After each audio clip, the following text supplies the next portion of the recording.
Sans domicile fixe. Le squat en renfort. Le temps de la coopération militaire est de 16 mois. Mais comme le terme tombe en cours d'année scolaire, les coopérants culturels s'engagent, pour ne pas pénaliser les élèves ou étudiants, à terminer l'année scolaire ou universitaire commencée en effectuant 6 mois de plus au titre de la coopération civile. Ils sont alors beaucoup mieux payés.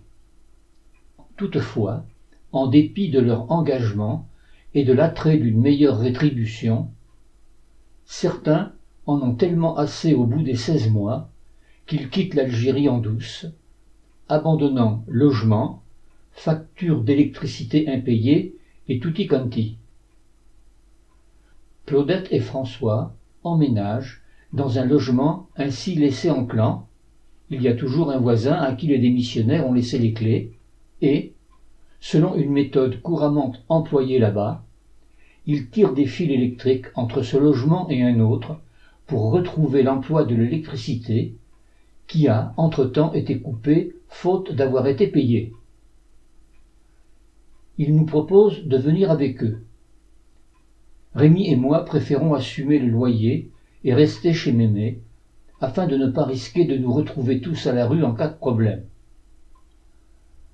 Pour se donner l'illusion de pendre la crémaillère dans cet appartement, où ils ont plein de place, nos amis nous invitent, et c'est là que nous fêtons tous les 4 Noël 1971, en nous demandant si nous aurons un jour un vrai logement, mais dans la bonne humeur quand même. Le 26 décembre, nous nous présentons pour le repas de midi dans notre restaurant préféré. Le personnel est triste et nous fait la tête. Nous demandons ce qui ne va pas. Comment? Ils avaient préparé un si bon repas, avec de la dinde. C'était si bon et nous ne sommes pas venus le 25. Ils nous ont mis 4 parts de côté et ils nous ont attendus vainement jusqu'au dernier moment.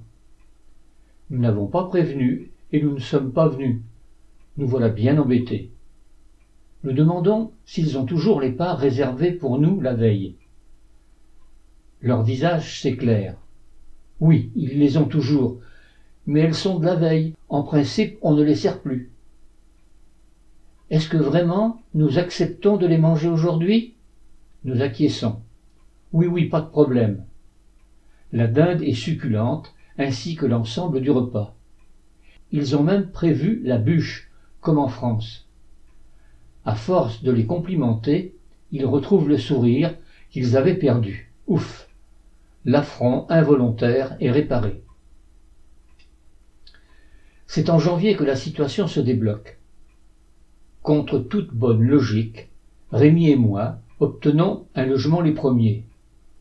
Nous le ferons avec insistance à Claudette et François, qui, une nouvelle fois, ne veulent rien entendre. Heureusement, une dizaine de jours plus tard, ils reçoivent enfin le leur. Nous apprendrons plus tard qu'à notre arrivée à Alger, en septembre, les logements étaient bel et bien construits, mais qu'on ne pouvait pas nous les attribuer parce que les numéros n'étaient pas encore peints sur les portes. 4 mois pour le faire, sans commentaire. Nous voilà installés dans le même immeuble, nos amis et nous, eux au 8e, nous au 10e.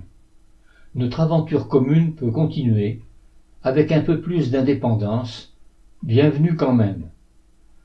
Nota bene, petite rectification. Après relecture de nos lettres envoyées d'Alger à nos parents, il s'avère que nos logements, dans l'ordre déjà décrit, nous ont en fait été attribués juste avant Noël, dont celui de Claudette et François, le 24 décembre. Mais nous ne pouvions pas y emménager immédiatement, Alger manquant de compteur électrique. Puis, une fois installés, il nous a fallu attendre encore longtemps les compteurs de gaz, également en pénurie.